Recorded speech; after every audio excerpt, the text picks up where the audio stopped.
I grew up being told everyone has a story. Everyone has a day they wish had never happened, a moment they wish they could go back and change, but they cannot. There's a girl who has a story. She fell in love with a man and had a boy. His name is Keith, and they were happy. And then she got pregnant again and had twin girls. They named them Annette and Jeanette. So now it's the three kids, mom and dad. Everything's great until a Monday. I think people always have that in their life. But one day something happened. But one day something changed. This was their but one day.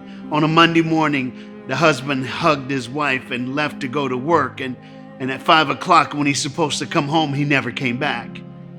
By that night, she called the police, and by the next day, no one knew where he was. Then it's Wednesday, but on Wednesday morning, the sheriff department comes to her house, and when they came, she thought they had news about her husband, but instead it was an eviction. You see, her husband left on Monday saying he's going to work, but he never came home because he hid all the eviction notices. And now this lady's on the street with a boy and two girls and nowhere to go.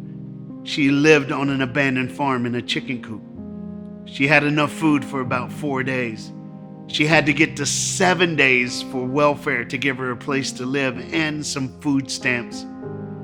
When she ran out of food, her son and daughters were crying, and a stranger walked by the chicken coop. They were on an abandoned farm. I don't know if you can picture this in your mind, but that's where they were staying.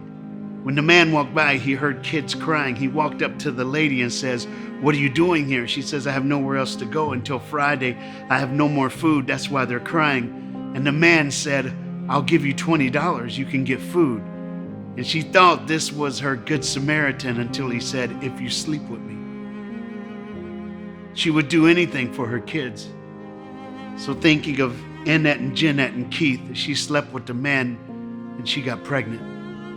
She would have a boy, and that boy would be me. My name is Reggie. I speak in public schools all around the world, but my story started right there. A $20 bill, a mistake, a should have never been. There are a lot of kids growing up right now with that very thought, that they should have never been.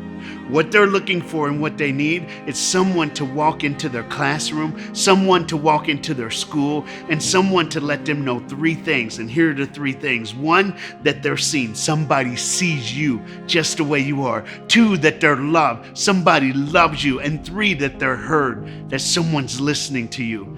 That's what this program does. It helps young people know that they're loved, they're seen, and they're heard.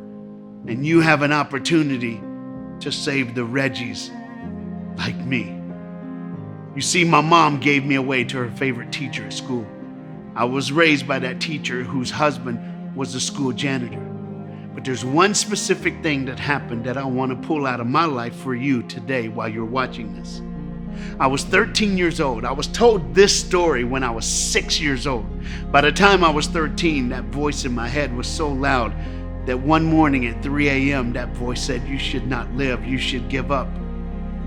And I started thinking about giving up on the gift of life.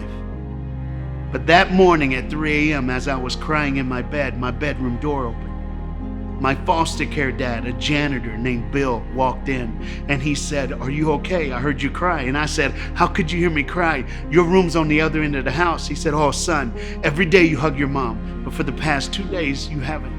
Every day you talk to me, but for the past 2 days, you've been so quiet. I knew something was wrong, so I decided to do something. For the past 2 nights, I slept by your door, and this morning I heard you cry." Don't you get it today? This program that you can give to is sitting by the doors of every kid in northern Alabama. They're just waiting to get an opportunity to walk into these kids' lives and tell them that they're loved. Like a school janitor walked into my life at 3 o'clock in the morning and told me I was loved. That's what this program is going to do. And you have an opportunity to walk into a kid's life, to give them hope. Today is your day to change a kid's life. You may never see them physically, but you will touch a life. And that's what this moment is about. So I'm going to ask you, save a Reggie in Alabama today and help us. Stories like Reggie's bring hope to dark places and hurting people, which is exactly what Shoals Sav-A-Life does as well.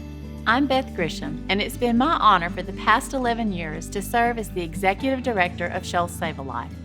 I want every mom and baby we serve, the one whose stepfather raped her, the one who showed up with bruises on her arm put there by her boyfriend, the one who was addicted to drugs and carrying the baby of a man sitting in jail. I want those women to know that no matter what words their earthly father spoke over or about or to them, there is a heavenly Father who says they are wonderful in His sight, full of purpose, and loved by Him. Without your support, none of this can happen. So as we close, let me ask you to do two things.